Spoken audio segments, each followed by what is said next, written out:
remaja masjid Yanat Tolibin yang dimuliakan Allah Subhanahu wa taala. Pertama sekali marilah kita itu HP-nya dipatahin, ayo HP-nya. Wah, banyak terlalu. Terus bombok malah. Ayo HP-nya taruh. Alhamdulillah Rabbil Alamin, pada kesempatan yang ini, kesempatan yang baik, kita bersyukur kepada Allah Subhanahu wa taala bahwasanya hingga saat ini kita semuanya sini Ini salim dulu. kita semuanya masih diberikan kesehatan oleh Allah Subhanahu wa taala. Selanjutnya selawat dan salam marilah kita haturkan kehadiran junjungan kita Nabi Muhammad sallallahu alaihi wasallam. Sallu wa sallim alaihi. Yang pertama sekali saya mengucapkan minal aidin wal faizin kepada seluruh remaja masjid Yanat Tolibin yang selalu saya banggakan untuk bisa memakmurkan masjid. Mohon maaf yang sebesar-besarnya apabila ada kesalahan yang saya lakukan sebagai pengurus masjid, baik yang kami sengaja maupun tidak kami sengaja, kami mohon maaf yang sebesar-besarnya. Yang kedua, mudah-mudahan setelah kita menjalani ibadah di bulan suci Ramadan, kita menemui Syawal, mudah-mudahan ke depan bisa semakin meningkat untuk amal ibadah kepada Allah Subhanahu wa taala. Selanjutnya yang perlu saya sampaikan, mohon diperhatikan, jangan bergurau saja, terutama kepada remas laki-laki dan perempuan, terutama laki-laki, agar supaya saya sekali lagi tidak bosan-bosannya mengingatkan kepada seluruhnya, remas itu merupakan panutan bagi adik-adik TPQ. Adik-adik yang masih kecil itu biasanya mencontoh mas-masnya yang sudah besar, terutama remas. Untuk itu saya berharap di dalam masjid tidak hanya ngaji dan lain sebagainya, akan tetapi adab itu juga perlu, sangat penting. Adab kepada siapapun, terutama kepada orang tua, kepada orang tua yang berada di masjid, agar supaya bisa menghormati, bila perlu kalau bertutur kata dengan orang tua, dengan pengurus masjid seperti Bapak Kaseri dan lain sebagainya, itu kamu tunjukkan bahwasanya kamu itu pemuda yang baik, yakni bisa berbahasa ngoko, bahasa Jawa yang baik. Ya, mohon didengarkan. Sebab saya sering mendengar perlakuan dan perkataan adik-adik ini, terutama remas, apabila berbicara dengan orang tua itu kurang adab, sehingga adik-adiknya ini yang kecil-kecil itu mencontoh. Kalau misalkan kamu bisa beradab, berbahasa yang baik, istilah boso dengan orang tua, itu akan nanti terbawa akan ke orang tua masing-masing. Pasti ada dampaknya. Soalnya apa? Melakukan kebiasaan baik.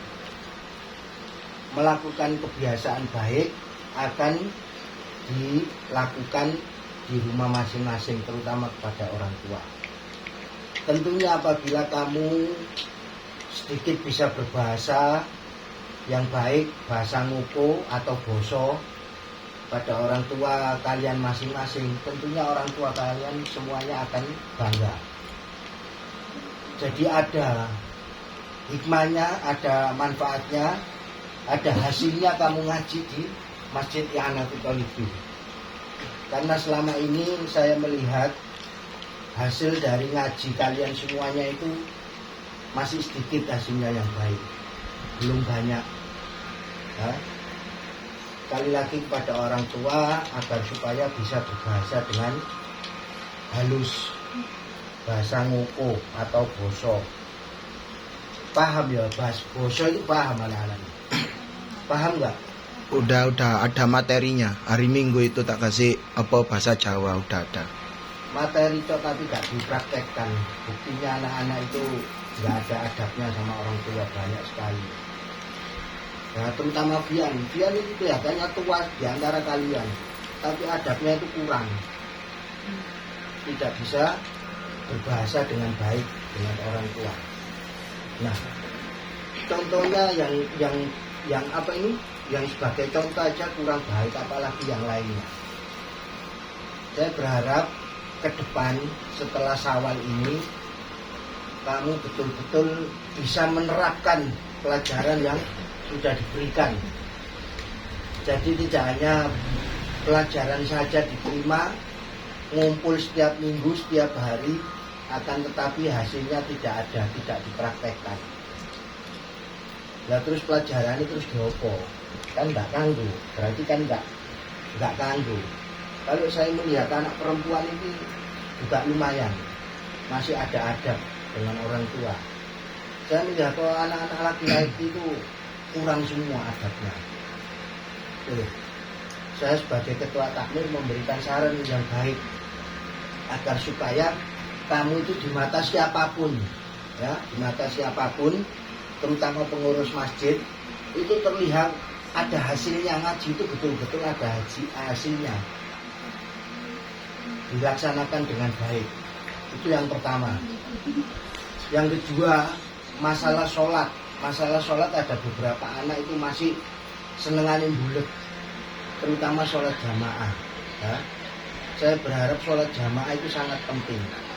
Apabila kamu bisa melaksanakan sholat jamaah dengan baik, mengikuti dengan baik, dan mengikuti zikir, ya, itu insya Allah nanti hasilnya itu ada.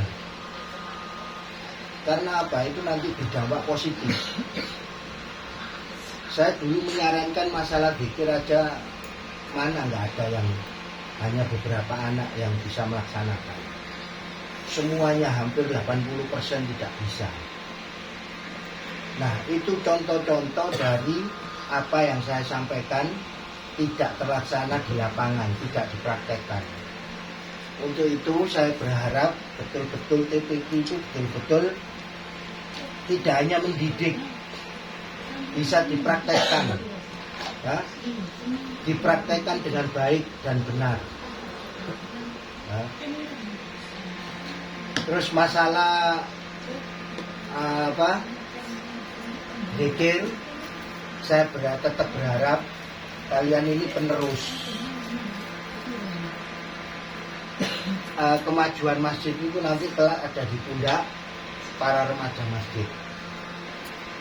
Kalau kamu ogah malas berzikir kepada Allah Subhanahu wa taala, tentunya apa yang kamu cita-citakan akan tidak terlaksana. Ya. Betul-betul diterapkan zikir, biar ada bedanya anak-anak ngaji dengan tidak ngaji. Ada memang beberapa anak memang sering mengikuti zikir. Yang saya lihat itu malah anak-anak kecil. Yang memberikan contoh itu malah anak kecil. Yang dewasa-dewasa itu malah nggak ada yang zikir. Apalagi menghafal. Itu sangat susah. Zikir aja nggak mau. Ini merupakan ajaran-ajaran yang disampaikan para ulama. Apabila kita menerapkan dengan baik, tentunya kita akan menuju keberhasilan. Apapun itu, yakin. Itu saya berharap masalah sholat harus diutamakan. Jangan sekali-sekali waktunya sholat berjamaah ada yang masih cangkruk. Kamu cangkruk dilihat orang itu sudah nggak pantas. Remas waktunya sholat berjamaah, akan tetapi masih ngobrol di depan masjid. Kelihatan sama orang-orang itu. Nanti penilaiannya itu tentunya pengurus. Pengurus yang dapat nilai jelek. Nah itu saya mohon dibantu untuk bisa membawa nama masjid dengan baik. Kira-kira yang saya sampaikan paham enggak ya? Paham ya? Kalau misalkan paham, saya berharap betul-betul ngaji kalian itu bisa diterapkan. Apa yang sudah diajarkan kepada guru siapapun diterapkan dengan baik. Diterapkan di masjid, lebih-lebih diterapkan di rumah kepada orang tua. Sebab tidak sedikit anak-anak itu sama orang tua itu banyak yang membantah. Iya apa enggak? Iya pasti. Banyak yang membentak. Ada enggak? Pasti ada yang membentak. Nah, itulah pentingnya ngaji.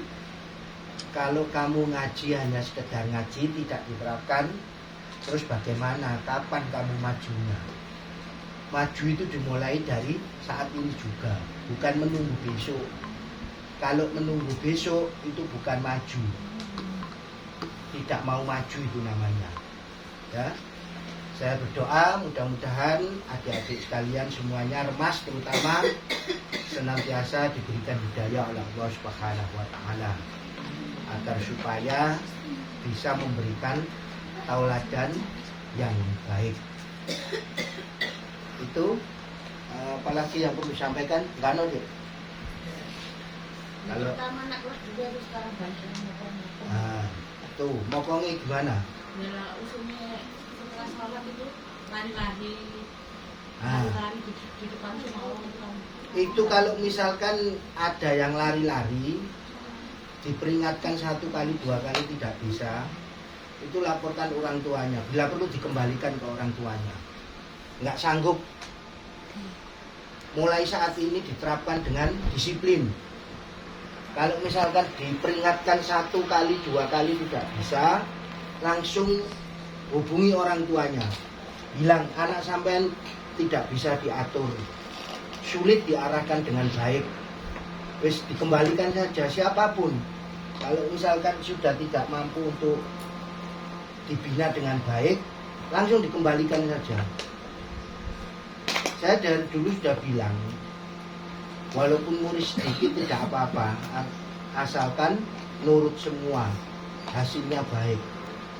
Terus apa gunanya kalau muridnya banyak sekali, tetapi tidak bisa diatur? Nah, itulah. Kalau misalkan betul-betul memang sulit diarahkan dengan baik, diperingatkan 1-2 kali tidak bisa, langsung hubungi orang tua. Dikembalikan langsung. Sudah suruh bina orang tuanya sendiri. Kalau memang sudah bisa baik, baru bisa ke masjid lagi. Itu aja, nggak usah repot-repot. Tuh. Terus masalah HP, ada aturan nggak HP itu ngaji bawa HP boleh nggak? Nggak boleh. Hah? Nggak boleh, harus boleh. Ah. Nanti di bawah dimasukkan tas. Kalau misalkan besok sudah kan sudah ada aturannya. Kalau saya berharap tidak ada bisa yang bawa HP untuk Bawa nggak ngaji. apa-apa, tapi dimasukkan tas. Ya berharap tidak membawa. Akan tetapi kalau tetap membawa, itu lebih baik dikumpulkan. Jangan taruh tas masing-masing. Pasti masih pegang-pegang itu masih. Dikumpulkan saat ngaji. Nggak ada yang pegang HP. HP-nya dikumpulkan di depan, ditaruh tempat yang aman. Ya. Itu perlu sekali. Soalnya HP itu merusak segalanya.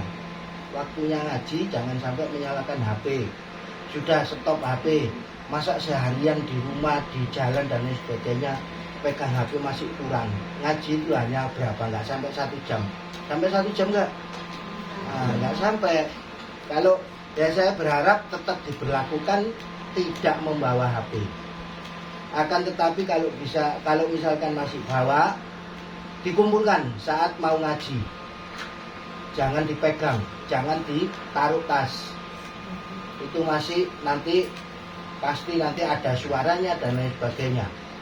Kalau sudah dikumpulkan, kalau masih di tas itu ada suaranya, biasanya pegang, diangkat dan lain sebagainya. Ya. Kalau misalkan sudah ditaruh di depan, dikumpulkan, walaupun bunyi, terus biarkan, nggak usah direken. Jangan ada yang ambil. Itu itu masalah HP sangat penting ya. Ini terutama adik-adik kecil ini mainan anu semua ya, apa itu game. Nah ini siapa ini Putra? Iya, Fauzan. Main HP enggak kalau tekan meja. Nah itu dikurangi semua. Kalau misalkan diperingatkan nggak bisa,